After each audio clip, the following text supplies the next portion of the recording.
The militarization has been initiated and exacerbated by both China and the United States, both bearing responsibility for the current level of tension in the region. The USS John C. Stennis Carrier Strike Group sailed to the region from its home port in Bremerton, Washington on January 15th and passed through the Luzon Strait separating Taiwan and the Philippines on March the 1st. The Stennis is accompanied by the guided missile cruisers, the USS Antietam and the USS Mobile Bay, as well as the guided missile destroyers USS Stockdale and USS Chung Hoon. The Antietam is based at Yokosuka, Japan, and was ordered off its normal patrol to join the Carrier Strike Group. The 7th Fleet flagship, the USS Blue Ridge, is also in the area, having docked in Manila on March the 4th. Trilateral talks were held on board the Blue Ridge on March the 5th between the US Navy, Japanese Maritime Self-Defense Forces, and the Philippine Navy. The key subject of discussion was how the three nations can work together to confront China in the South China Sea, promote security and stability in the region, and develop future multilateral training and exercises. The current deployment of the Stennis CSG to the region follows the previous deployment of the USS Lanson guided missile destroyer to the Spratly Islands last October, and the USS Curtis Wilbur to the Paracel Islands in late January of this year. The US has also increased surveillance flights over the areas by P-8 Poseidon patrol aircraft, as well as in one case B-52 strategic bombers. The navies of China and Vietnam fought a naval engagement for control of the Paracel Islands in 1974, which resulted in China's de facto control of the islands.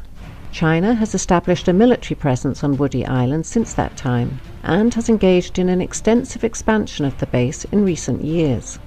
Woody Island now has an extensive military airbase with a number of newly built hangars and munition storage buildings. In February, satellite surveillance revealed the deployment of 2 batteries of HQ-9 surface-to-air missile launchers, as well as supporting vehicles such as an engagement radar and the Type 305B ASAR acquisition radar on the northern end of the island. Last November, China announced the deployment of J-11 fighters to Woody Island. As land reclamation and building efforts on the part of the Chinese continue at Fiery Cross Reef and Mischief Reef in the Spratly Islands, with no signs of slowing down in the immediate future, it will be interesting to see if the US Navy increases the size and tempo of future patrols in the area.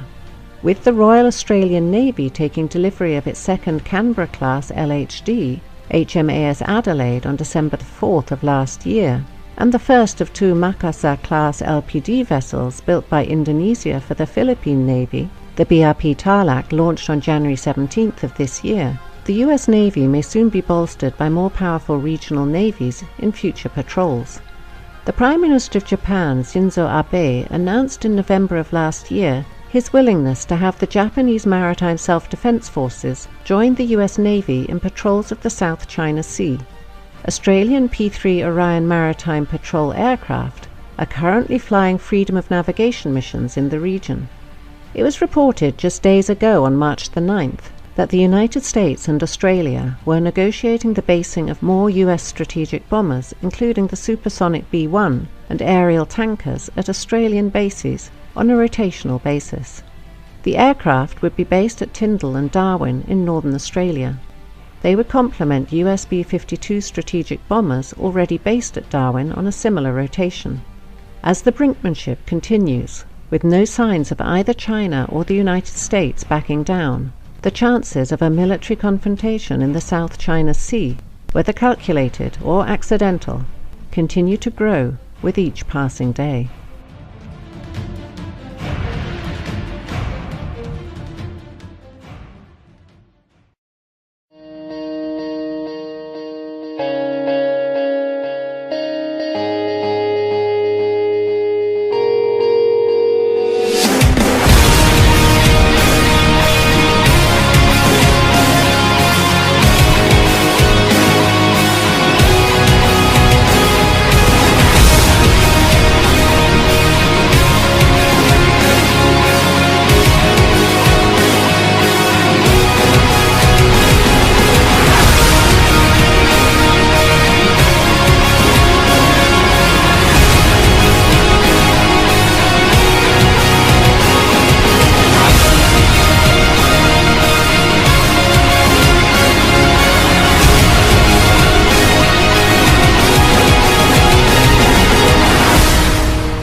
U.S. Naval Services have released a new maritime strategy, a plan that describes how the Navy, Marine Corps, and Coast Guard will design, organize, and employ naval forces in support of its global dominance. The new strategy, titled A Cooperative Strategy for the 21st Century Superpower, highlighted forward, engaged, and ready as key words and kept the original theme of ensuring our capability to intervene overseas. It calls for increasing the Navy's forward presence to 120 ships by 2020, up from about 97 ships today. This includes forward basing 4 ballistic missile defense destroyers in Spain and stationing another attack submarine in Guam by the end of 2015. The Navy is scheduled to increase presence in the Middle East from 30 ships today to 40 by 2020. The strategy reinforces the continued need to strengthen the partnerships and alliances by stressing the importance of operating in NATO maritime groups and participating in international training exercises. The U.S. strategy emphasizes operating forward and making proxies across the globe, especially in the Indo-Asian Pacific region.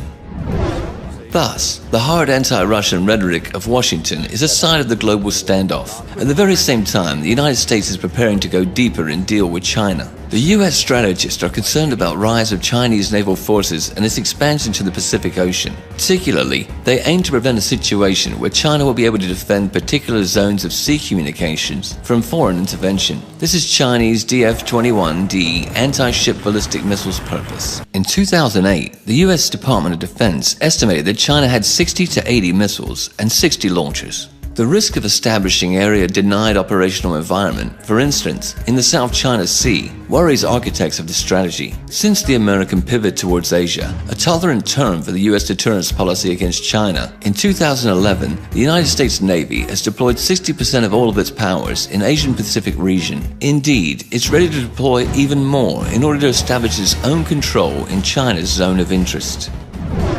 Armed with its own unparalleled navy, the U.S. gets a louder voice and more power to restrict military or economy use of the oceans by other countries. In other words, it indicates the U.S. intention to control the trade in the Indian Ocean and the Pacific, or even monopolize it in those waters. Now here's where the problem is. In April, China overtook the United States as the world's top importer of crude oil, and 80% of this oil, and many other important resources, China imports through the Malacca Strait, which the Chinese Navy doesn't control. In this context, it's clear why Beijing claims sovereignty over nearly all of the South China Sea, and is building a military base in Djibouti. China supports counter-piracy operations in the Gulf of Aden, conducts humanitarian assistance and disaster response missions enabled by its hospital ship, and participates in large-scale, multinational naval exercises. Washington immediately protested against the China-Djibouti relations and expressed concern over China's plans to build a military base in the Obok region, but to no avail.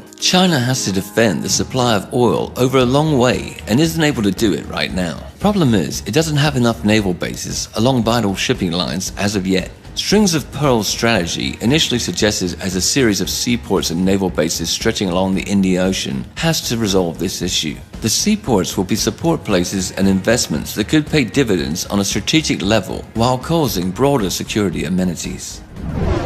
China's naval defense strategy is grounded on the combination of offshore waters defense with open seas protection concepts. The offshore waters defense consists of 2 missions. One is to protect China's eastern coastal area, which is the country's most economically vibrant region. The other is to ensure the safety of the expanding shipping lines that are vital to China's economic growth. Open seas protection concept also has 2 elements. One is to extend maritime protection to waters over 600 miles from the Chinese coast by building supply depots in the disputed South China Sea, trying to conduct submarine activities in the Indian Ocean, and acquiring bases beyond the region. The other is to develop capabilities to conduct non-conventional security operations outside the region, such as naval diplomacy, joint maritime law enforcement, and humanitarian assistance. Compared with the United States, the PLA Navy has sufficient self-defense capabilities, but deficiency in cross-region operations and force projection is evident, though Beijing is trying to change that. On the other side, China's unique geographical location allows it to establish control over its local seas, the Yellow Sea, the East China Sea, and the South China Sea. That is what the United States has accused China of doing in the last 5 to 10 years. The so-called anti-access area denial, A2, AD, or the Fort Fleece strategy. This is the real reason for the boiling over for China's island work in the South China Sea. Washington is sufficiently alarmed by a perspective to lose the maritime control in the region and has started the naval force race under an umbrella term of all domain access. Despite this, Beijing is adamant. In June, China said it was shifting work on disputed South China Sea islands from the dredging of land to the construction of military and other facilities.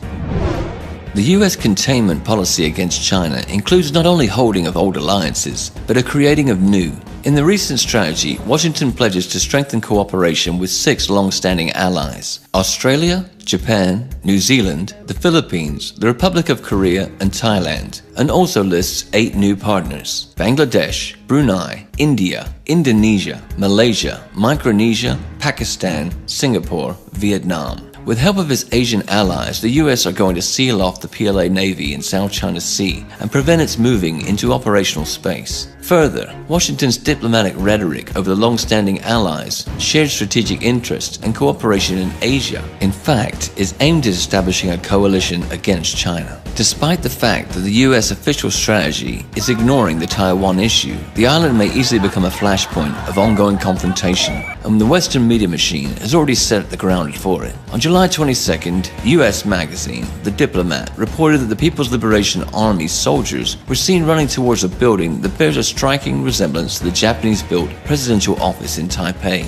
During the Series C of this year's live-fire Stride 2015 Zurine military exercises, the magazine argues 2 things. First is that PLA is practicing the storming of the presidential office to bring pressure on Taiwan in the context of its presidential and legislative elections in January 16, 2016. Second is Chinese military has been preparing to invade the island, but the fact should be taken in its proper context. The military drills are a signal not for Taiwan, but for the US. China shows its capacity to solve a Taiwan problem by force, to predict an attempt to use the island for strengthening of the US military presence. Also, aggressive activity of US special services through Taiwan or an economic sabotage threatening it. In other cases, Beijing would much prefer to reintegrate Taiwan without having to resort to force, but by cultural, economic, and political tools. Moreover, it already has a successful experience of lost territories reintegration, Macau and Hong Kong.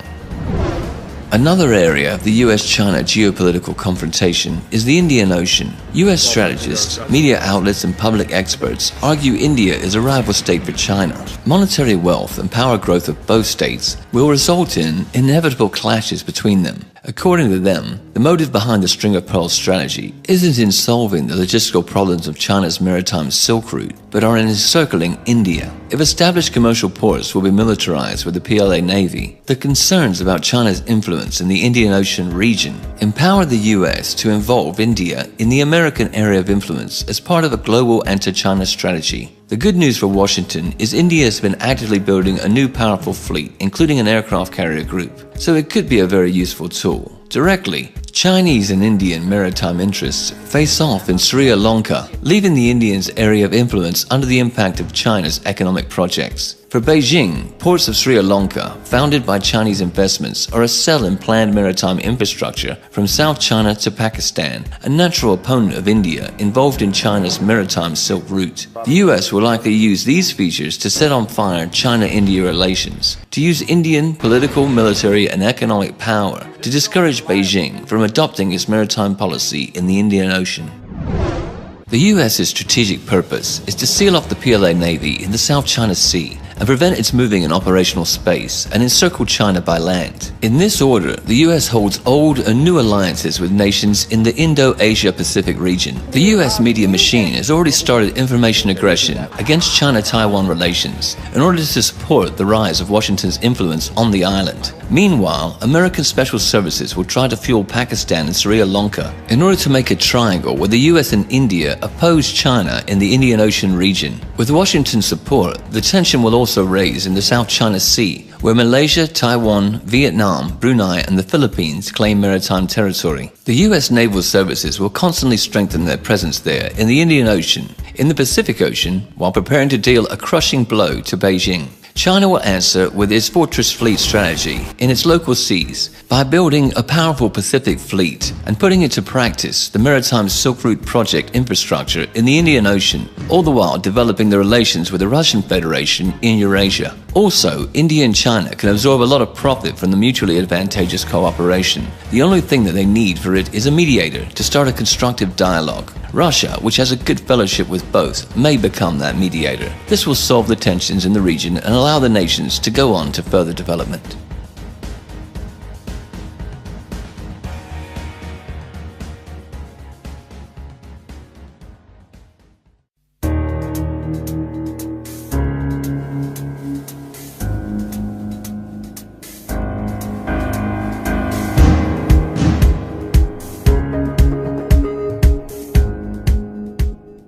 After months of mounting rhetorical war, the United States has conducted a patrol through the South China Sea.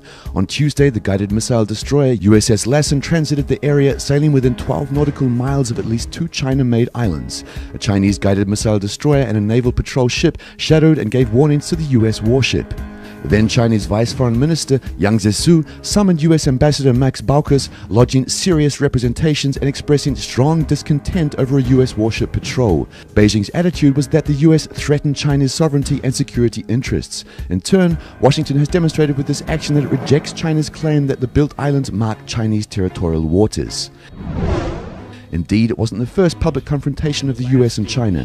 Tuesday's US patrol parallels the response to China's 2013 assertion of its expanded air defense identification zone in the East China Sea.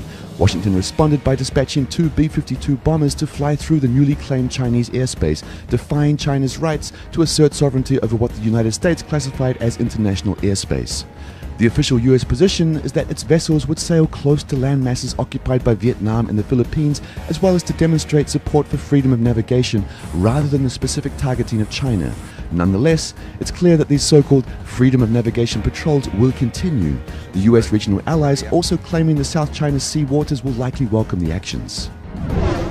Despite the rhetoric about a freedom of navigation, the US has pragmatic interests in this region. In the ongoing US-China standoff in the Indo-Asia-Pacific region, the East and South China Seas, the Strait of Malacca, the Bay of Bengal and Indian Ocean, as well as countless peripheral lagoons and bays, a crucial point of the competition. Ownership of a particular island, reef or rock, and the right to name a body of water is more than a question of sentimentality. It is the foundation of many national policy strategies.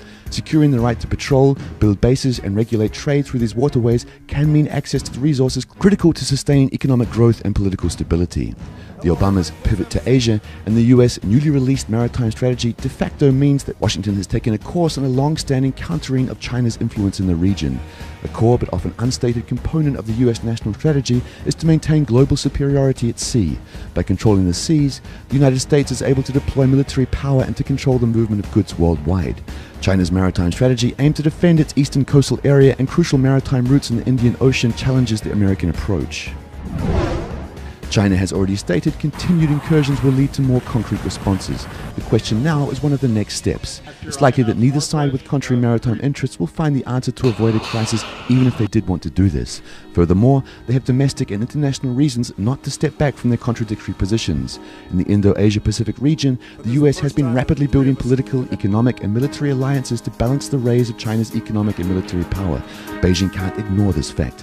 Thus, both sides systematically move to a situation making possible a confrontation. But firstly, the tensions should escalate